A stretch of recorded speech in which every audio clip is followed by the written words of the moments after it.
হরি ওম তৎসৎ। আপনারা ভালো থাকবেন, ঈশ্বর আপনাদের মঙ্গল করুক সবার।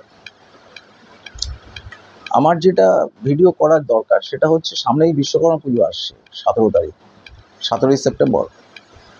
তা আমিও একটা পুজোয় বসবো, প্যান্ডেল। তা মুশকিলটা হয় এই গাড়ি পুজো নিয়ে। বিশ্বকর্মা হচ্ছে রূপকারের দেবতা, যারা যে কোনো যান্ত্রিক জিনিস তৈরি করে।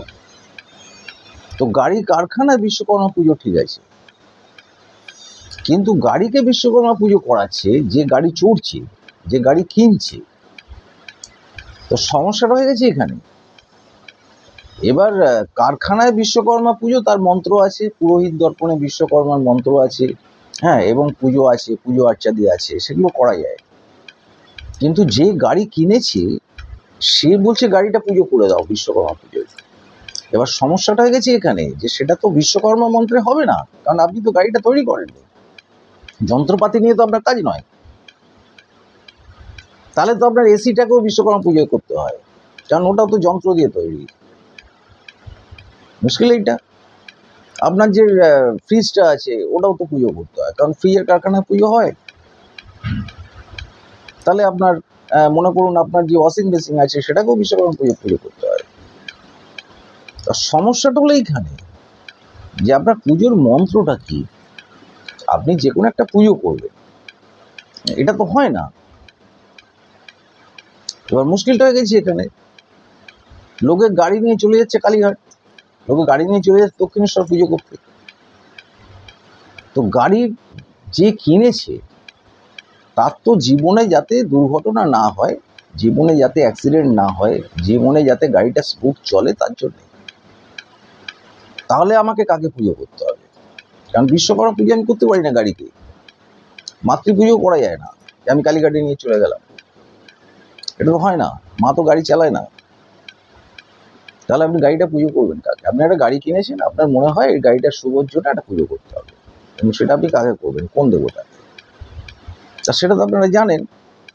কুরুক্ষেত্রের যুদ্ধে রথচক্র, যে চাকাওয়ালা যান যেগুলো, সেই যানের সারথি ছিলেন শ্রীকৃষ্ণ। তো আপনি তো যান কিনেছেন, গাড়ি কিনেছেন, এবং তার চাকা আছে। তো সুতরাং আপনি শ্রীকৃষ্ণের পুজো করতে পারেন, কালীঘাট নয়। মানে ডাক্তার ভুল করলে হবে না, আপনার অর্থোপেডিক ট্রিটমেন্ট দরকার, আপনি চলে গেলেন গাইনিতে, এটা হয় না। তা এবার আপনার যদি মনে হয় গাড়িকে আমি পুজো করব এবং সেটা একটা শুভ উদ্দেশ্যে, তাহলে আপনাকে কৃষ্ণকে পুজো করতে হবে, কারণ কৃষ্ণ অর্জুনের রথের সারথি ছিলেন। চাকাওয়ালা যান যেগুলো, সেই যানের সারথি ছিলেন বলেই অর্জুন যুদ্ধে জয়লাভ করেছিলেন।